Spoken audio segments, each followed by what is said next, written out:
Okay, awesome. And so in terms of that experience and what you guys are doing on a daily basis, some industry trends that have shown up in the market and as time goes on. Just wanted to talk about a few of those and how Adlumin is prepared both themselves and preparing their customers for it as well. I think something that a lot of teams are having to deal with are business email compromise, right? As some of the threat surface shifts from people just getting straight up ransomware, there is a lot of nuance going into the identity side of things on the email side.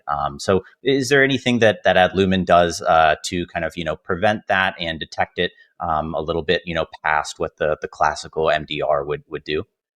Yeah, absolutely. So I think there's two important factors when it comes to attacks like business email compromise, or for that matter, for any of them. But in this specific case, the first thing is the proactive kind of threat hunting and threat research side of it. So we have a dedicated threat research team. It's mostly based from ex NSA operatives.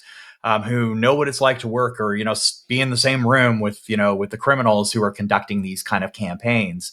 So we're constantly on the lookout for new tactics, techniques, and procedures or new campaigns that they've launched. So that's kind of the side where we want to stop it before it ever shows up in your inbox or arrives at your front door.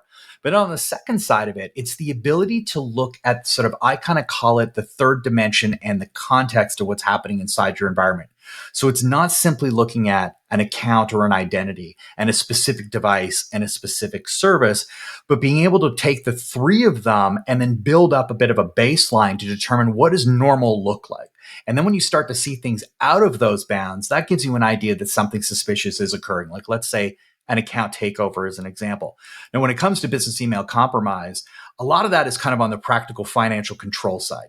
Do we know, what an account looks like when they've changed their wire transfer service? Are we validating that with a secondary service? But we're also looking at other things, right? We're looking at where did the message come from? Who are they talking to? Determining where that traffic is located. Are there attachments? What's within the attachments and so on.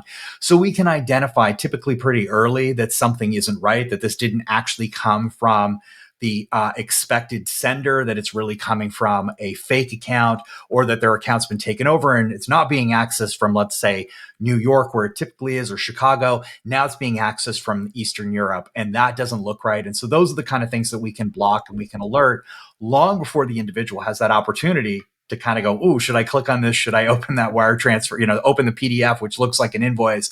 And, more importantly, should I start paying it out?